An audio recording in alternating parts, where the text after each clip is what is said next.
Welcome to the Rock Interview Series with host Thomas S. Orwatt Jr. Welcome to episode number 102 of the Rock Interview Series. This is Thomas Orwatt Jr., and it is June 19th, 2024. And for this feature, I have Paul Cullen, who played bass in the iconic rock band Bad Company from 1990 to 1992. In this episode, Paul will share insights into his time playing with Bad Company during their massive tour in support of their platinum-selling release, Holy Water. In addition, we discuss what Paul did after his departure from the band and how he reinvented himself as a singer-songwriter solo artist and a high-in-demand private chef. In addition, we talk about his upcoming concerts in Orchard Park, New York on July 18th and much, much more. So let's get started. Here is Paul Cullen. Hey everyone, welcome to the Rock Interview Series, and we have a great special for you today. We have Paul Cullen, who was the bass player in the group Bad Company from 1990 to 1992, and Paul is going to be playing in the Western New York area for a concert on July 18th. That's also going to feature Carl Dixon of Coney Hatch and also Dave Constantino, formerly of Talus. And Paul is going to be concentrating on the Bad Company catalog for that particular performance. So first of all, Paul, thank you very much for joining us today. Thomas, thanks for having me. Yeah, no problem. So I want to start off by talking about this concert that's coming up on July 18th in Orchard Park, New York, near Buffalo. Could you briefly tell us, a little bit about the show? I know you're going to be concentrating on Bad Company. Now, you were in Bad Company from 1990 to 1992, which was during their Holy Water, which was one of their very successful records that didn't have Paul Rodgers on it, but had Brian Howe on it. And with Brian Howe in the band, they kind of went into a more melodic relaunch as a more melodic band, kind of in the same vein as maybe Foreigner. Yeah, well, that makes sense because the producer Terry Thomas produced Foreigner also. So it was very, very like that. A band called Giant. I don't know if you remember Giant from back then. Sure, yeah. Yeah. So Terry basically wrote the songs for Holy Water, and then Brian chipped in a little bit, and so did the other two, Simon and Mick. But to me, I've been a Bad Company fan since I saw him in '76 when I was 16 in Niagara Falls at the convention center, and it wasn't a true Bad Company album. It had flavor, because Mick and Simon were on it, But to me, it wasn't the true essence of Bad Company. What I thought about that whole time period, and I actually played with them like through 1993, but Wikipedia won't let me change it. Just kidding. So, I think that one of the cool things that I saw, like playing in front of 16,000 people, which we want to talk about that in a bit. I got to play the Memorial Auditorium in 1991, which was my first official gig, period, in my hometown of Buffalo. But I think what we did is we really turned on the younger audience to Shooting Star and Feel Like Making Love, Good Love and Gone Bad, because they were used to hearing Holy Water. In fact, a time period that I was in the band, 10 from 6 actually outsold Holy Water. Because the kids were going back out and buying the CD was kind of their greatest hits CD, So in fact, there's a cool story about that. It's actually 10 from 5, so it was supposed to be 10 songs from their 6th album. And after all the printing was done, I don't remember the song, but they pulled a song off of one of the albums that they only had one song on, and took it from another album that was already counted. So it's actually 10 from 5. Wow, I did not know that. Yeah, now, I definitely want to go back into your history, and I saw you the 2 times that you played in the Buffalo area, because I think there's also a Darien Lake show that happened before that. And but before we go into a deep dive into that, which I'm really looking forward to, I want to circle back and talk about the show that you're going to be having on the 18th. If you could tell me about your band members. Now you're going to be playing bass and vocals. I'm assuming vocals, right? For I'm sure. We have somebody that sings like Paul Rodgers, so I don't have to sing too much, right? Right. Well, the basis was it was for it came from Michael Hund, who when I moved back to Buffalo, and I think it was 97 or 96, after being gone since 78, my aunt's next door neighbor or two doors down was Michael Hund. So when I came back, my aunt said, "Oh, there's this great musician that lives two doors down. You need to meet him." I'm thinking, yeah, whatever, right? That your family's always trying to help you out. Well, it ended up being one of the best guitar players I've ever played with. So me and Michael had several bands, one called the Groove Kings, and we played places like Merlin's, and actually we played every place you can imagine. And we even went down south to Chautauqua Lake and played the surf club, and then me and Michael did a duo also, and we became just phenomenal friends. He's one of my favorite people and one of my favorite musicians I've ever played with. So I don't know, about a month or so ago, he called me. He goes, "Dude, what are you doing on July 18th?" I said, "Well, I have something a little bit before that, and I have something after that, but on the 18th, I'm actually open." He goes, "Would you like to come and play bass? In the Paul Rogers, tribute to Paul Rogers, including Bad Company, The Firm, and of course, Free." And I said, "Absolutely." I said, I would so love to do that, so that's how that got started. I said yes. And it's bad. The only bad part is I got to play Thursday night, but I got to get back to Lewis, Delaware and cook for 14 people on Friday, but whatever, I can sleep another time. Wow. So have you done, many shows? Is this going to be like the debut of this particular lineup? Yeah, I've never played with these guys. Ron Oh, Rocco, I've only known through, friends. I've never played with them. I don't really know that much about the band other than I know, whoever Michael plays with, they're usually amazing musicians. Because Michael actually plays with somebody that I used to play with after Bad Company, was Derek St. Holmes. oh, And right. Yeah. yeah. So I played bass with Derek after Bad Company ended. I moved to Atlanta from Florida. And so I know whoever Michael has is going to be amazing, and I've heard Ron play. Ron's a great drummer.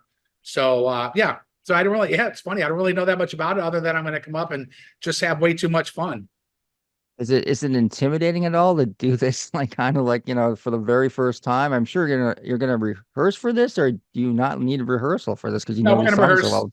We're going to rehearse the day before. No, Hmm. man, I love challenges. I've been playing bass. I've been a musician for 44 years, right? I'm not Yeah. intimidated by too much anymore. I played a Bad Company. That should have been intimidating, although it wasn't. So no, I'm not. I'm really excited. I'm learning my parts. I've had to go back and learn some songs that I haven't played since Bad Company, which is Moving On and what else? Ready for Love. But then I got to play some really cool ones like Deal with the Preacher, and then what else are we doing? Silver, Blue, and Gold. There's a couple other ones that I'm like, it's awesome, man. I get to play bass on these because I never did. Because the singer in Bad Company at the time only picked a handful of songs to play. So we didn't really veer too far off of that. I don't think we ever learned an older Bad Company song when I was in the band. We were always learning the newer songs. So no, I'm not intimidated. I'm actually super jazzed, in a rock sort of way to come home. I have Yeah.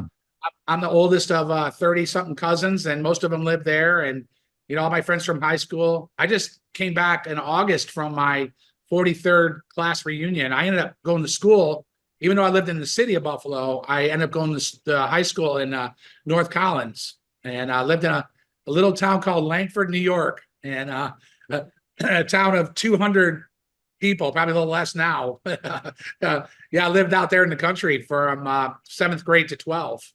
Oh, And wow.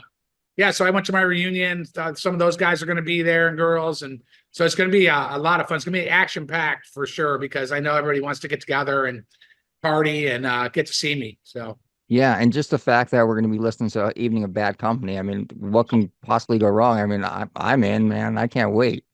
I know, like I said, I'm so excited. I'm really jazzed about playing songs that I have never played with the band. So that's going to be really fun. All right, Paul. So let's talk about the journey you had with Bad Company. Let's start off with how did you get the gig as a bass player in Bad Company? Well, here's the short story of it. In my musical career, which is, I'm 64, so I've only been playing since I was 20 years old. I didn't pick up an instrument until I moved to Florida in 1978, but I didn't pick up an instrument until I was 79 or 80. And it just happened to be bass guitar because my teacher was going to teach me how to play guitar. Said, man, you should play bass. And he turned me on to Jaco Pastorius, Stanley Clark, Billy Sheehan, who I already knew, right? Because I used to go see Tallis as a youngster, you know. And so I took his advice and picked up the bass in 1980 and just practiced my butt off every day. And because I had a lot of catching up to do. And I got a job making a living playing music 6 months into my career. And I played all over the country from, I think, my third year of my career. I was in Alaska playing in a rock band. Basically, what I thought is I needed to play as much as possible. I barely ever had any time off. I would leave a band. Here's a good instance. I leave a band on a Saturday in Elkhart, Indiana, and then start playing with another band on Wednesday in Tupelo, Mississippi. So I guess maybe that's why I'm not intimidated by doing stuff like we're going to be doing, you know. So that was kind of my the start of my career. I just kept playing.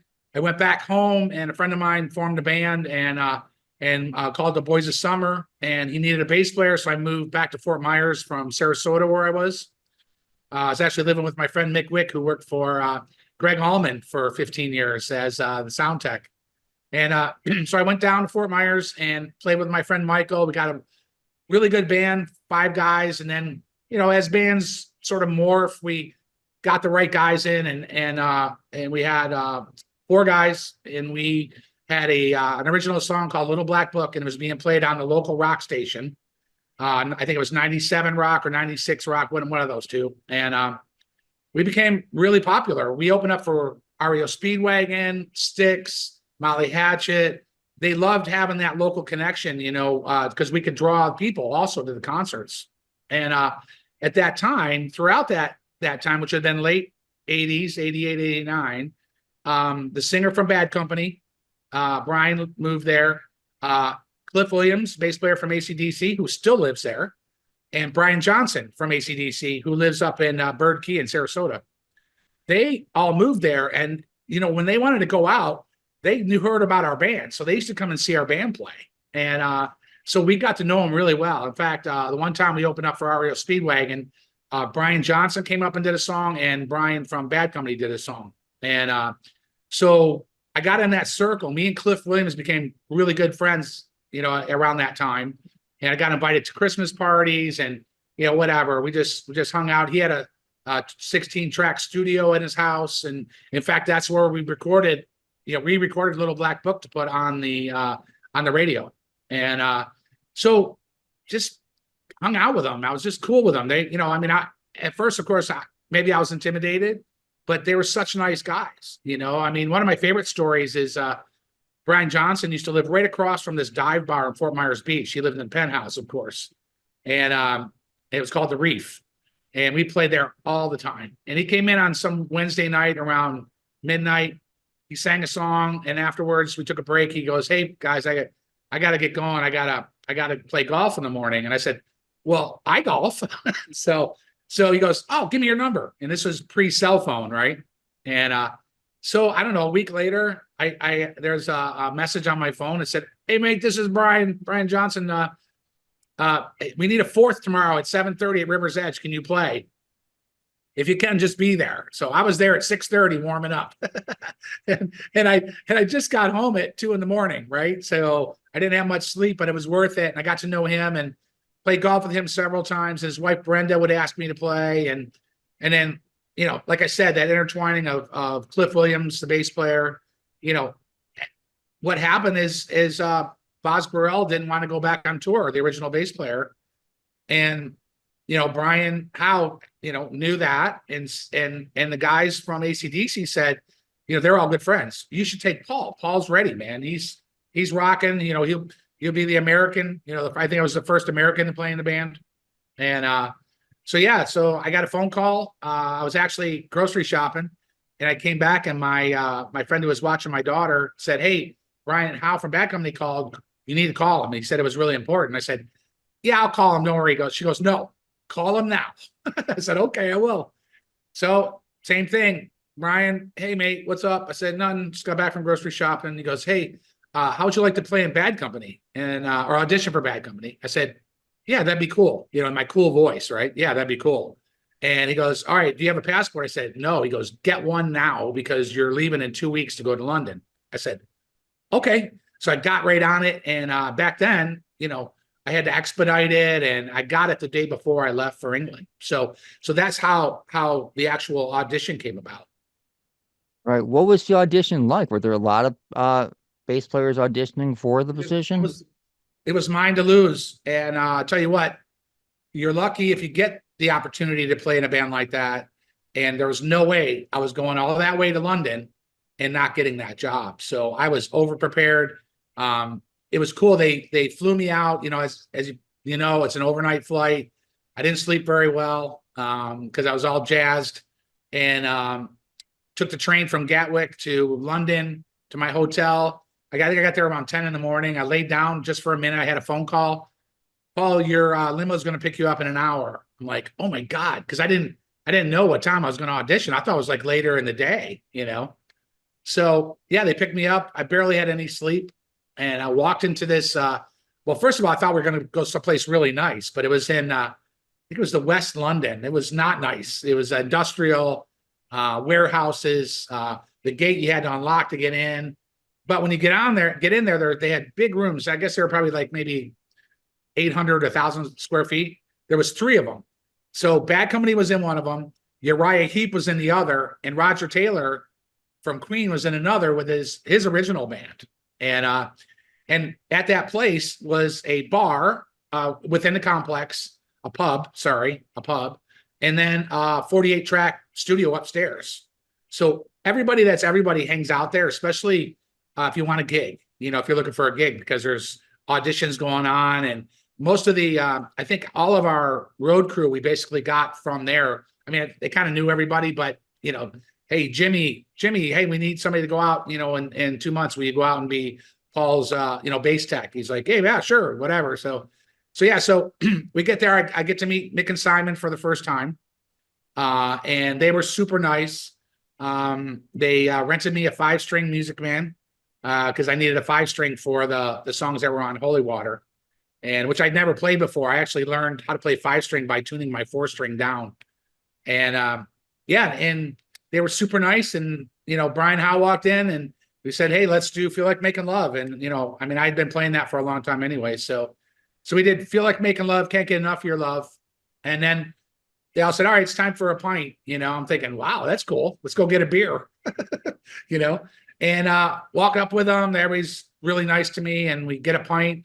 We walk back, and then Simon Kirk goes, what'd you think? And I said, you know, my cool voice, I said, oh, that was great. He goes, well, you got the job if you want it. And I said, I'd love it. Thank you. You know, we played a couple more songs, drank a couple more pints, and then got back to my hotel around 4 PM. And yeah, but I think the cool part is when we went to the pub the second time, I bought a bunch of pounds, and so I could call my mom and my family and my friends and excuse me, and all that. So yeah, so that was it. From that point on, I was in the band. The record Holy Water came out, I'm assuming a little before that happened, right? In fact, we were in LA. So here's the timeline. I was there for about 10 days rehearsing and getting to know everybody. And there was another guitar player. His name is Bucket.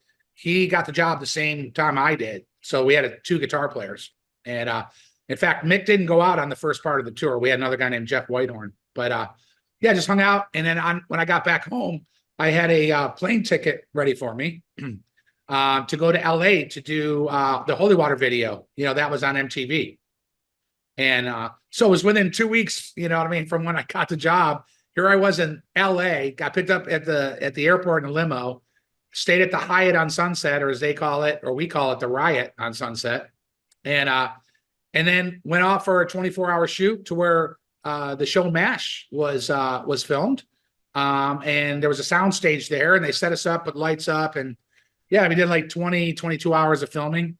And I came back, and I think I was home for a week. And then we all met in Burlington, Vermont. We did 10 days of pre-production, and then we were off and running. So the album came out while I was in LA, and they had a big party, you know, and all that, which was really cool. And there we were doing the video for MTV at that time.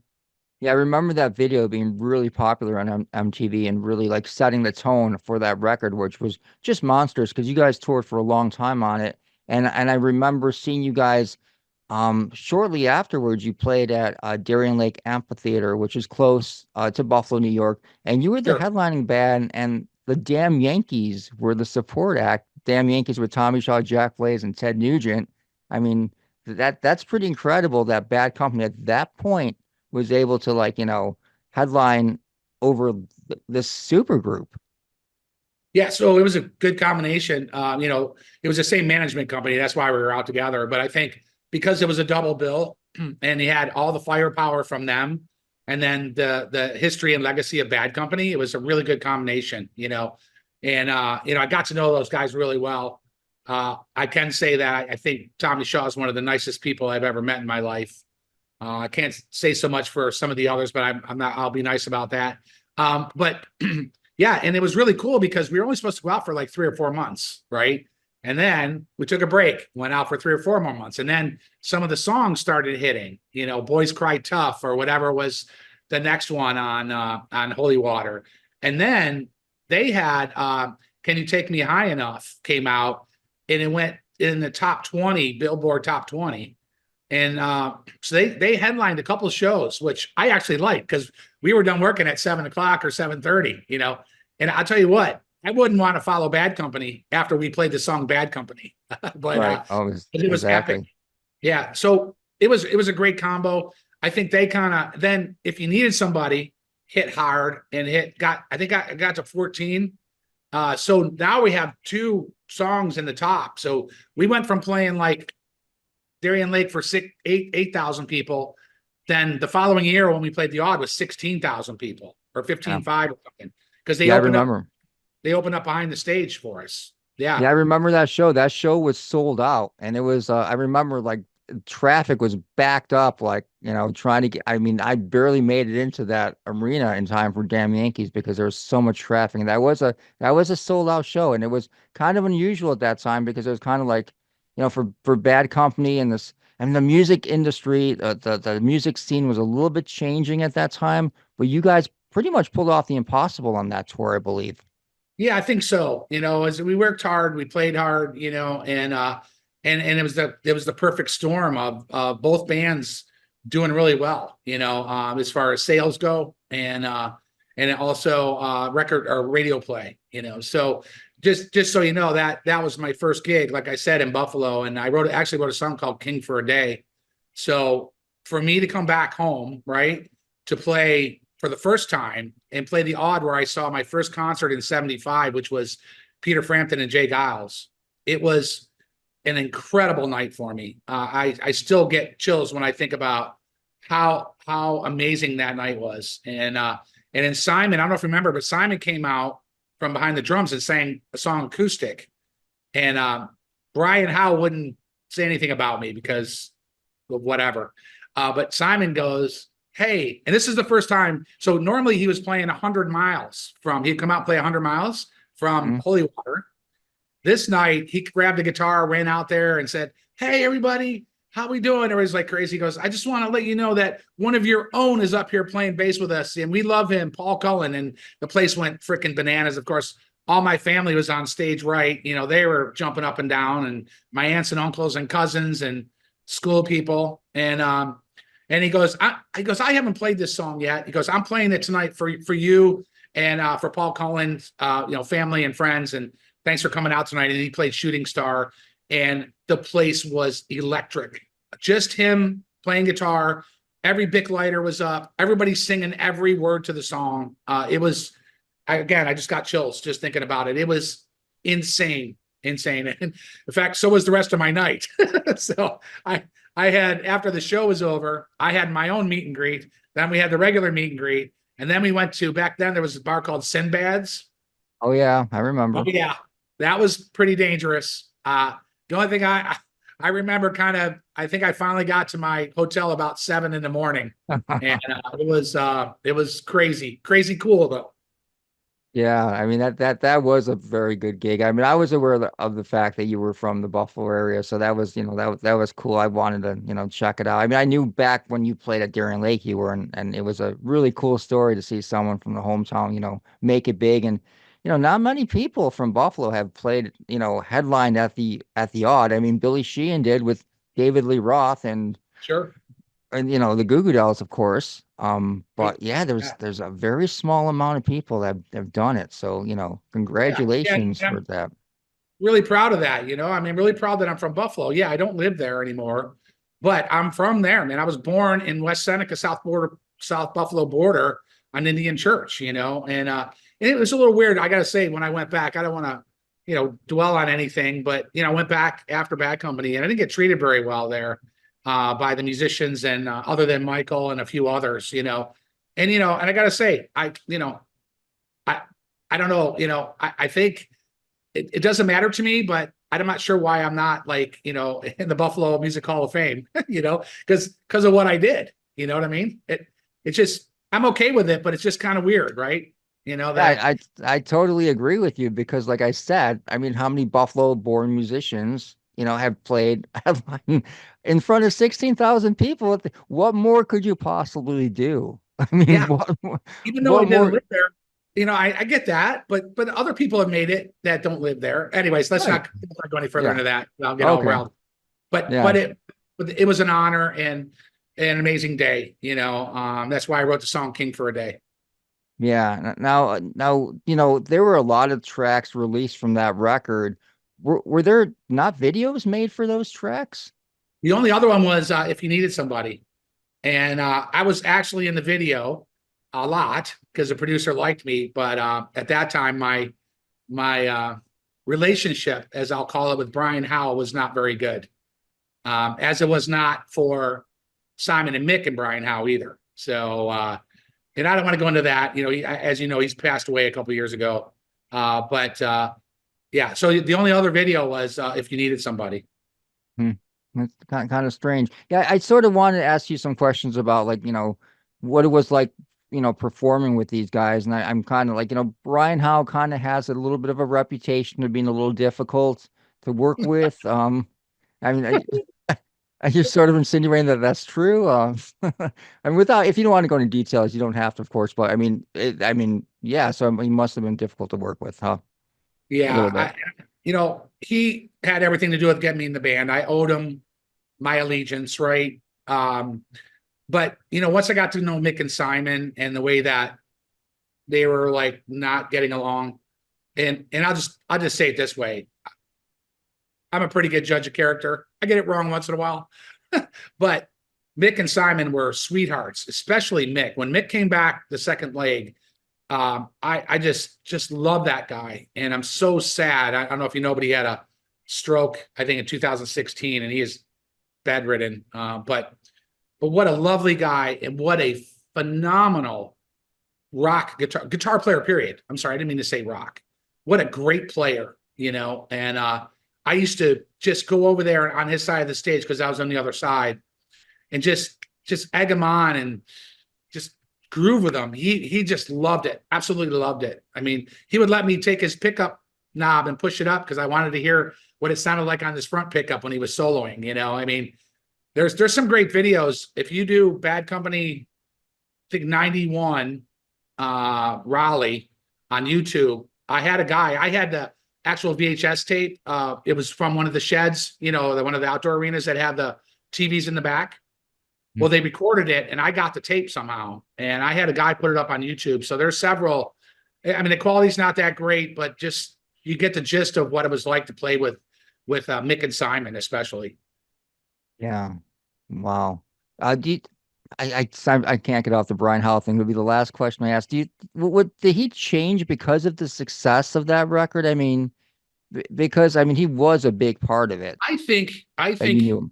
here's I'm not a psychologist or psychoanalyst. I'm not any of that, but my experience with people that have sort of attitudes and have to act like a rock star is that they're not secure in their own body. You know what I mean? And and I don't really think he was very secure, and I think that insecurity always brings out like nastiness in people. I gotta prove to be this. I have so many examples of that. I don't want to go into it, but Mick and Simon were so laid back, and they didn't even want to ruffle any feathers with him, but he was so unmanageable sometimes that they didn't ride on the same bus together. They didn't fly together. I guess it was a bonus for us because we were on the bus and it was always Mick and Simon or Mick and me and Bucket, the guitar player, and our tour manager, and just having a blast in the back of the, no pun intended, in the back of the bus, but I think insecurity really drove his nastiness, I guess, and, I'm going to kind of leave it at that. Cause again, I don't want to talk about it. And I don't think it's a bad thing to say this, but it's kind of what my take was, Yeah. Yeah. Well, I mean, he does have kind of that reputation of, he has ruffled some feathers. I mean, very extremely talented songwriter and vocalist and great front man. But yeah, I mean, he does kind of have that reputation of that as well. So how many gigs did you play with Bad Company? I know that tour just like lasted forever. Oh, forever. I think we ended up playing in front of 2.5 million people over a 2-year period. Yeah, it was insane. Yeah. Was it ever a point where you felt exhausted, where it was like, okay, we really need a break? No, never. What they say, and this is so true, and they told me this, prior to me going on tour with them, we're going to tell you, the worst thing about getting on a tour bus at the beginning of the tour is getting off at the end. And they are so right, because you basically have your family on that bus, right? You're together all the time. You're playing in front of 10, 12, 14,000 people every night. You're going out to dinner. You're doing whatever together, traveling together. And, I kid with people because people say that, oh, it must have been really hard to be on the road. I'm like, oh no, it was freaking awesome. Every night. I never got off a stage, after a concert and said, well, that sucked. It was great. I mean, the energy was insane. Yeah, I mean, well, you were in a very popular band at the time. I mean, it must have been amazing. So I want to just go back to the very first gig that you had with the band. What was that experience like, stepping on stage with Bad Company, performing in front of like thousands of people for the very first time? Well, I remember like it was yesterday. We went to, like I said, Burlington, Vermont for 10 days of post-production. Had way too much fun. All we did was rehearse for like an hour a day. And we had the other hours to party and have fun and get to know the guys. And so that night was 8,000 people. I think we were tight already. We rehearsed enough. And one thing I loved about Bad Company, and I kind of experienced it in some bands I play with, is that they took the song in front of 16,000 people and went another way with it. We started jamming. Like Mick was great. Like in the middle of Feel Like Making Love, he would go ba bam ba bam bam right in the middle of Feel Like Making Love, and we'd all jump in, and then we go back to Feel Like Making Love. So we go from Zeppelin to Bad Company. Which is kind of cool because they were very well connected. Right. So that night, we're all nervous, and I know I sensed that in everybody, and they were like, they didn't really say much to me.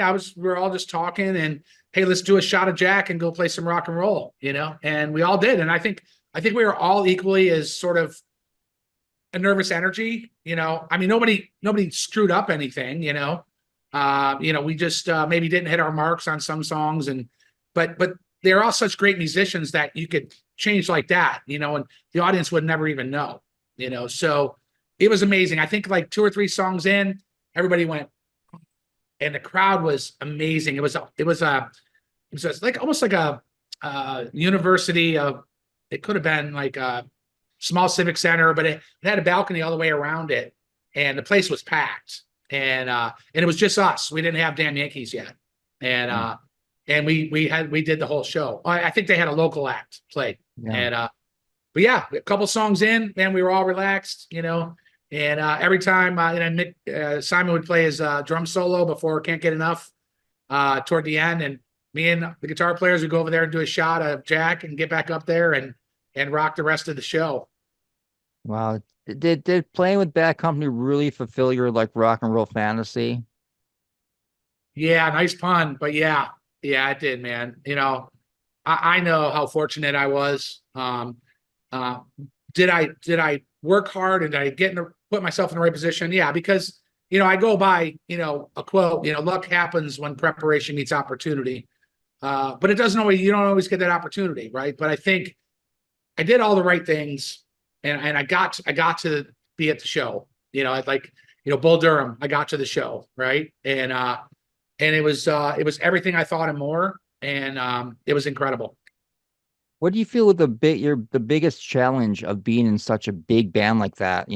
Going from where you went to like this arena headlining band. What was the biggest challenge that you faced? I don't know. I didn't look at it as a challenge. Once we started playing together, it was just like playing in a band that I played in before. We all just kind of locked in and played the songs to our best and made everybody happy. I don't know if there was a challenge. I'll tell you what the challenge was after Bad Company ended. What do I do now? And that was a tough time for me. As equally as it was good, and any musicians that were on that level and had that happen to them know exactly what I mean. To be there and then all of a sudden you're here, it's tough. And I went through some pretty tough times there. And part of that was when I moved back to Buffalo in '97. Yeah. So that's my next question is, so how did it end? Yeah, yeah. Brian got me fired. That was it. Yeah. I'll tell you the real story is he got fired. We had another singer, Robert Hart, who ended up playing a year and a half later after Brian did get fired. The second time. So he got fired the first time, and then they rehired him. So once he got back in the band, he made it a mission to get me out of the band, and that's exactly what he did. Yeah. Oh, well, that kind of sucks. I mean, there was nothing that Mick and Simon couldn't like override him and say, Well, I sorry, was but pretty sad about that, but it was a management record label call, and they were giving Brian the ball, and yeah, I think Mick and Simon were so over all that they were so excited because we actually had a rehearsal in London with the new singer, Hmm. and I was getting made a member of the band also, which I was a hired gun. Of course, I made great money and I got to play at Bad Company. I was going to go from 6 figures to 7 figures the next year, Oh, and then it horribly went wrong. And they Mick and Simon just said whatever, and they did one more tour. Brian got fired, and then they hired Rick Wills to play bass because I was already gone. He was the bass player of Foreigner, and good friend of everybody's. And then they brought Robert Hart to sing. Yeah, so kind of what happened a year after was supposed to happen while I was in the band, and that was pretty hard to take. I mean, yeah, it was real hard to take actually. yeah.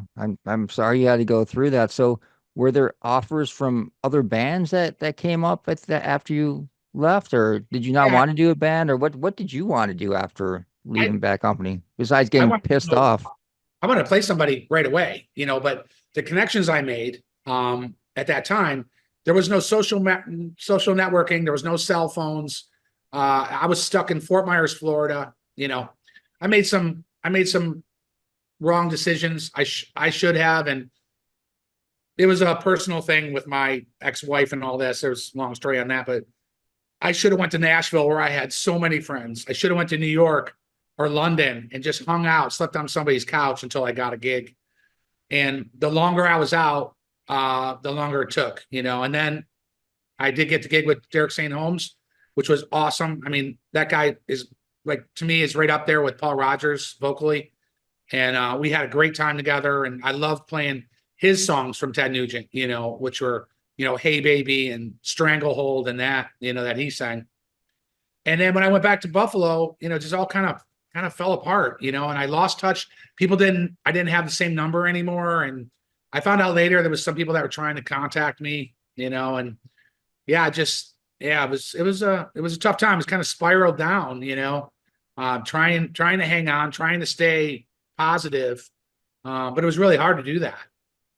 Yeah. Did you have any contact with Mick or Simon, like, during that time period? I mean, were you still on, like, still in contact with them, or was that pretty much done Yeah, also? that was pretty much done. Like I said, there was really no email back then, Right. and uh, and then cell phones, weren't there yet. I have been emailing Simon lately, and he's been super kind to return my emails, and he congratulated me on my new professions, and I'm trying to get him down here to do like a fundraiser, which I think he was totally into. We just have to work out the time for that. So Oh, yeah, and then Mick, nobody's really talked to Mick. He can't talk. He's basically paralyzed from his oh stroke. wow. I didn't think Yeah. it was that bad. I mean, I knew he had the stroke, but I mean, there's very little news about his condition. Yeah, from what I gather through the grapevine, he's pretty much laid out. Yeah, Oh, that's which is terrible. which is sad. He was such a sweetheart. I mean, we would just have so much fun with him, me and Bucket and him. And I mean, one night our last gig was in New Orleans, and we all went to. It's not called the Cavern, but it's the Cave or something like that. It's below street level, and it doesn't open until 1 a.m. So anyway, me, Mick, and Simon went down there. We sit at the bar, and who's sitting next to us but Lemmy from Motorhead? And we're all, they all know each other, right? And they're, introduced me, and he's like, oh, you play bass with Bad Company, and all that. And we partied hard that night, but just to give you an idea, Mick, like I have some good pictures of me and Mick jamming with a blues band in New Orleans. He loved to play the blues and loved to jam, and he was just a delight. And almost like a father figure ish, I mean, because I'm 15 years younger than him, so yeah, and just like I said earlier, just an amazing player. His tone, his touch, his feel, all of the above. He just made that Les Paul sing, and I'm sad. I'm really sad that he, is where he is now. That's really unfortunate. Yeah, he was, like you said, many people agree that he was such an amazing player with such a great guitar tone and great taste, and not a player that would really, like, have to really play fast to impress people. I mean, just incredible. So your story, I mean, we could end it right now, but there's a lot more to it. I mean, you were able to reinvent yourself after, kind of like these lows, these rock and roll lows. So what made you decide to say, okay, maybe rock and roll right now isn't, shouldn't be my focus? I don't think I made a conscious effort. I just knew I didn't want to play bars anymore. Playing cover songs, especially playing Bad Company songs, it wasn't fun for me. So I actually switched to 2007. That's where sort of the reinvention started. I played nylon string guitar. Now I play jazzier stuff. I play bass in, Bad River, and of course when I come to Buffalo on the 18th. But mainly I play guitar, and I've written over 55 originals since 2007, and I'm Italian on my mom's side, Taliaferro, and so I've always cooked. I cooked with my mom, I cooked with my grandmom. In West Seneca or South Buffalo, I lived right next door to my grandmother. My mom would take me over there when she went to work, and I would hang out with my grandmother who was in the kitchen, and I'd be making pasta and bread and whatever with her, because that was the Italian way. And so yeah, I always loved to cook. And then about 10 years ago, I had friends over for dinner, which I used to love to do. I've had all like our best chefs in our area over, and people in the business, and I love connecting people. It's kind of social networking before social networking was popular. And when my friend said, hey, can you do a dinner like this at our house for my wife's birthday party, a surprise? I said, for sure, man, whatever you want. He goes, play like 10 or 12 people. I said, love it. He goes, can you bring your guitar and play music afterwards? And I said, of course, and I said, now I'm going to have to charge you, so Right. Yeah. my first dinner, it was probably a little bit more than 10 years ago. And then that first year, 2014, I think I did like 10 or 15 events like that. And I was still playing solo acoustic. So basically what I did in 2007, switched to guitars. Then I did my own gigs. I played like really nice restaurants and played background music. And it was really fun for me because I was learning how to play guitar. So I bought a looper. So I looped the chords and I figure out what the hell to play. Right. You know, and I was getting paid a couple $100 to do it. So I was like, this is awesome.